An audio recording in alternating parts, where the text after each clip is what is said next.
Hello friends, तो आज मैं आपके लिए सेंट्रल सेक्टर की एक नई स्कीम के बारे में बताने वाला हूं, जिसके बारे में आज तक आपको नहीं पता होगा। अगर पता होगा तो आप मुझे कमेंट करके ज़रूर बता सकते हैं। तो दोस्तों, सेंट्रल सेक्टर एक नई स्कीम है जिसका नाम है free coaching for SC and OBC student. तो जिसमें क्या है कि आप यदि यूपीएससी या फिर एसएससी या फिर आप जेई या नीट की तैयारी करते हैं तो इसके लिए आप अपनी फ्री में कोचिंग प्राप्त कर सकते हैं, और जो कि एससी और ओबीसी स्टूडेंट के लिए है। तो दोस्तों, आज हम इसी के स्कीम की गाइडलाइंस के बारे में बात करेंगे। कैसे आपको फॉर्म फिलअप करना होता है, कैसे आपको इसमें आपकी पढ़ाई कराई जाती है, कहाँ पर आपको कोचिंग सेंटर मिलेगा, इन सभी चीज़ के बारे में आज मैं आपको स्टेप बाय स्टेप इस वीडियो में बताने वाला हूँ। तो दोस्तों, वीडियो के साथ एंड तक बने रहना। और फ्रेंड्स, हम अपने यूट्यूब चैनल पर इस तरह की वीडियोस लाते रहते हैं। तो दोस्तों, आपको हमारे द्वारा प्रोवाइड की गई इन्फॉर्मेशन अच्छी लगती है तो चैनल को सब्सक्राइब कर लें और बेल आइकन को प्रेस कर लें, जिससे कि हमारे चैनल पे आने वाली और अधिक वीडियोस का नोटिफिकेशन आप तक मिलती रहे। तो चलिए फ्रेंड्स, वीडियो को शुरू करते हैं। तो फ्रेंड्स, हम पहले इसके उद्देश्य के बारे में बात कर लेते हैं कि आखिर इस योजना का क्या उद्देश्य है। तो आप यहाँ पर देख सकते हैं, योजना का उद्देश्य आर्थिक रूप से वंचित अनुसूचित जाति, एससी और अन्य पिछड़ा वर्ग ओबीसी के उम्मीदवारों के लिए अच्छी गुणवत्ता की कोचिंग प्रदान करना है,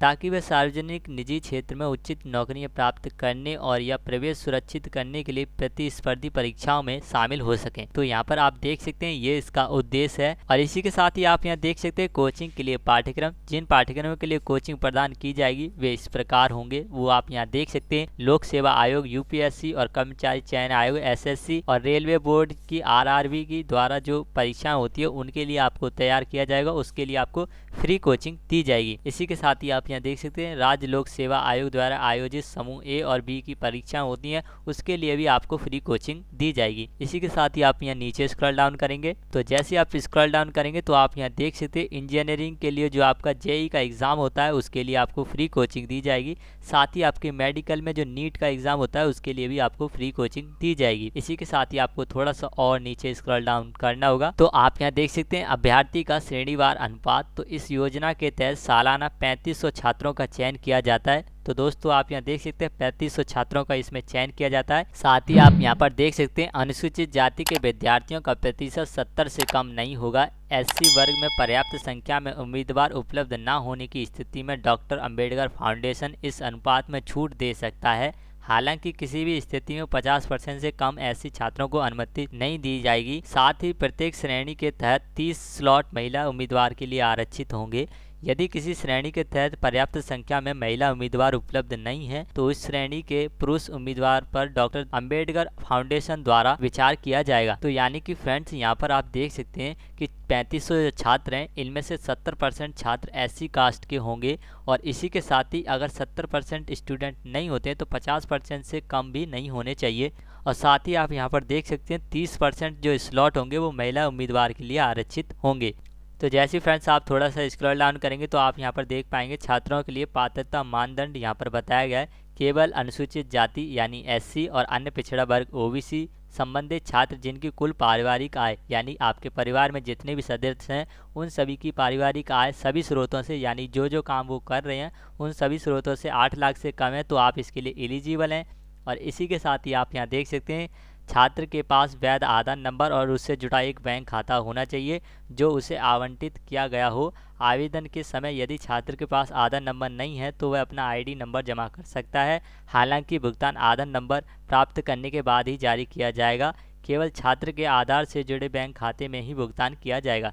यानी कि फ्रेंड्स, आपका आधार कार्ड होना चाहिए और आपका बैंक अकाउंट होना चाहिए, और साथ ही आपका आधार कार्ड आपके बैंक अकाउंट के साथ लिंक होना चाहिए। और इसी के साथ ही आप यहाँ पर देख सकते हैं, आपके पास आय प्रमाण पत्र यानी इनकम सर्टिफिकेट भी होना चाहिए। और इसी के साथ ही फ्रेंड्स, आप थोड़ा सा स्क्रॉल डाउन करेंगे तो आप यहाँ देख सकते हैं, 12वीं कक्षा उत्तीर्ण की हो या 12वीं कक्षा में पढ़ रहा हो छात्र को आवेदन पत्र में 10वीं कक्षा में उसके द्वारा प्राप्त अंक घोषित करने होंगे। 10वीं कक्षा की परीक्षा में 50% से कम अंक वाले छात्र को इस योजना के तहत पहचान नहीं किया जाएगा। और इसी के साथ ही आप यहाँ देख सकते हैं, इसके अलावा प्रतियोगी परीक्षाओं के मामले में जिसके लिए अर्हता यानी परीक्षा स्नातक स्तर की है, केवल वे छात्र उम्मीदवार जिन्होंने स्नातक स्तर का पाठ्यक्रम पूरा कर लिया है या योजना के तहत लाभ प्राप्त करने के समय संबंधित स्नातक पाठ्यक्रम के अंतिम वर्षों में अध्ययन कर रहे हैं तो वो पात्र होंगे। यानी कि फ्रेंड्स, आपकी ऐसी परीक्षा है जिसमें आपकी स्नातक डिग्री मांगी गई है तो उसके लिए आपके पास स्नातक डिग्री होनी चाहिए। उसके बाद ही आप अपनी कोचिंग इसमें फ्री में पा सकते हैं। जैसे कि यदि आप यूपीएससी की तैयारी कर रहे हैं तो आपके पास ग्रेजुएशन की एक डिग्री होनी चाहिए।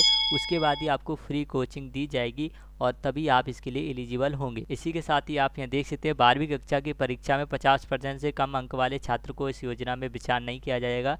यानी कि आपके 12वीं कक्षा में 50% से कम मार्क्स हैं तो आप इसके लिए एलिजिबल नहीं होंगे। इसी के साथ ही फ्रेंड्स आपको नीचे और स्क्रॉल डाउन करना होगा और जैसे फ्रेंड्स आप नीचे स्क्रॉल डाउन करेंगे तो आप यहाँ पर देख सकते हैं प्रति केंद्रीय विश्वविद्यालय सीटें। ऐसी सूचीबद्ध संस्थाओं को प्रति केंद्रीय विश्वविद्यालय अधिकतम 100 सीटें आवंटित की जाएंगी और यदि फ्रेंड्स किसी कारणवश किसी भी संस्था में यानी कि किसी भी केंद्रीय विश्वविद्यालय में 50 से कम छात्र होते हैं तो उनको दूसरे केंद्रीय विश्वविद्यालय में मर्ज कर दिया जाएगा। और इसी के साथ ही आप यहाँ देख सकते हैं छात्रों का चयन किस तरीके से होगा। यहाँ पर आप देख सकते हैं केंद्रीय विश्वविद्यालय उपयुक्त विज्ञापन जारी कर इच्छुक और योग्य छात्रों को कोचिंग के लिए आवेदन करने के लिए आमंत्रित करेंगे। केंद्रीय विश्वविद्यालय द्वारा छात्रों से कोई ऑफलाइन आवेदन स्वीकार नहीं किया जाएगा। यानी कि फ्रेंड्स आपको केंद्रीय विश्वविद्यालय में फ्री कोचिंग लेनी है यदि आपको यूपीएससी, नीट, जेई इस तरह की, तो आपको इसके लिए ऑनलाइन ही आवेदन करना होगा। और जो भी केंद्रीय विश्वविद्यालय DACE यानी कि डॉक्टर अंबेडकर सेंटर एक्सीलेंस के अंदर रजिस्टर होगा वही इसमें आपको फ्री कोचिंग कराएगा। और इसी के साथ ही आप यहाँ देख सकते हैं केवल सभी प्रकार से पूर्ण ऑनलाइन आवेदन पर ही सहायता के लिए विचार किया जाएगा। यानी कि फ्रेंड्स आप जब ऑनलाइन आवेदन करेंगे तो आपका करेक्ट आपका फॉर्म पाया जाता है तभी आपके लिए इस पे सहायता मिलेगी, आपको फ्री कोचिंग दी जाएगी। इसके बाद फ्रेंड्स हम बात करते हैं यदि आपका इस स्कीम के तहत किसी भी केंद्रीय विश्वविद्यालय में एडमिशन हो जाता है तो आपको क्या क्या बेनिफिट देखने के लिए मिलेगा। तो आप यहाँ देख सकते हैं छात्रों की उपस्थिति,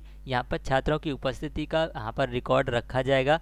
और इसी के साथ ही फ्रेंड्स आप चिकित्सा या घरेलू आपातकाल जैसे स्वीकार्य कारण के बिना अनुपस्थित रहते हैं तो आपकी छात्रवृत्ति उम्मीदवारी रद्द कर दी जाएगी। तो इसका आपको विशेष ध्यान रखना है। इसके बाद आप यहाँ देख सकते हैं स्वीकार्य भुगतान, इसमें आपको कुछ अमाउंट मिलेगा जो कि आपको यूनिवर्सिटी को पे करना पड़ेगा जहाँ पर आप स्टडी करेंगे।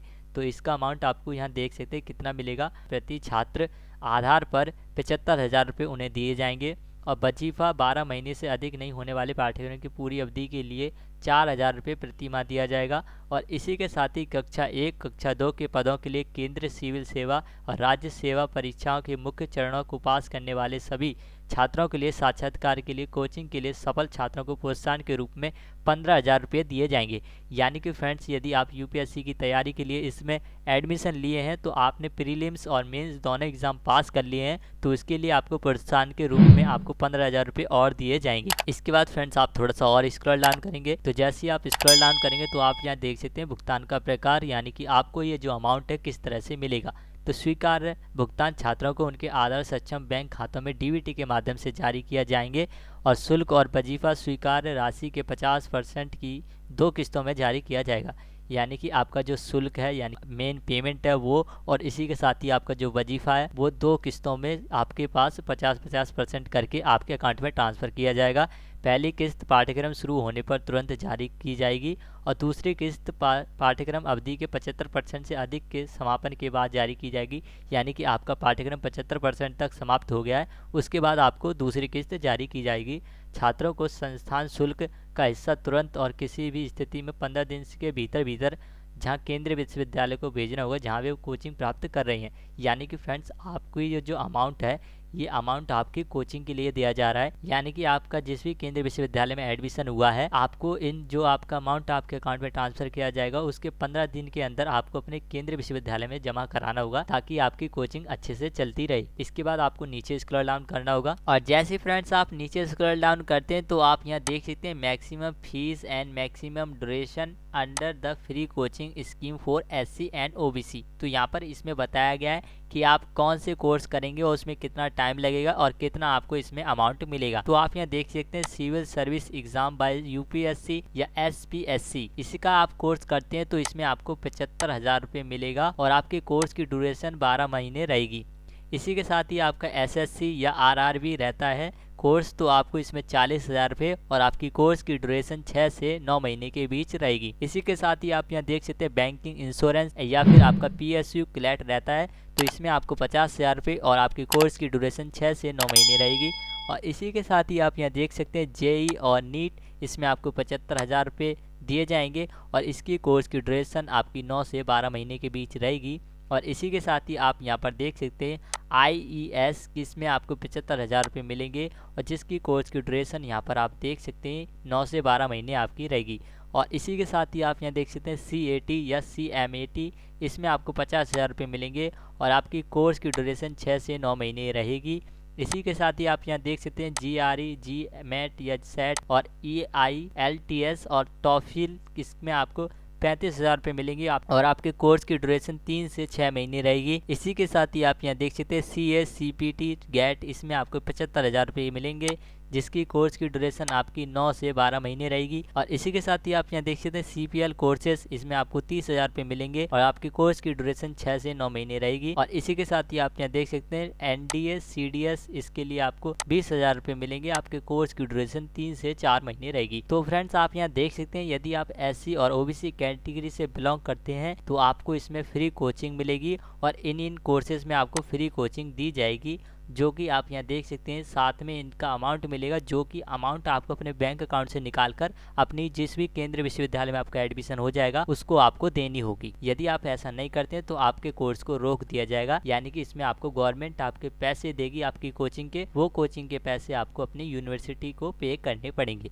तो फ्रेंड्स ये थी आपकी फ्री कोचिंग से रिलेटेड स्कीम, जो कि SC और OBC स्टूडेंट के लिए थी। और दोस्तों इसका रजिस्ट्रेशन किस तरह से करना है इसके बारे में हम नेक्स्ट वीडियो में बात करेंगे और वो भी वीडियो आपको जल्दी हमारे यूट्यूब चैनल पे देखने के लिए मिल जाएगी। तो दोस्तों उम्मीद करता हूँ कि आपको इस स्कीम से रिलेटेड सारी इन्फॉर्मेशन मिल गई होगी। यदि आपका कोई डाउट रहता है तो आप मुझे कमेंट कर सकते हैं। इसी के साथ ही फ्रेंड्स आप हमारे यूट्यूब चैनल पर नए तो चैनल को सब्सक्राइब कर लें और बेल आइकन को प्रेस कर लें, जिससे कि हमारे चैनल पर आने वाली और अधिक वीडियोज़ का नोटिफिकेशन आपको मिलती रहे। तो फ्रेंड्स फिर मिलते हैं नेक्स्ट वीडियो के साथ, जब तक के लिए जय हिंद।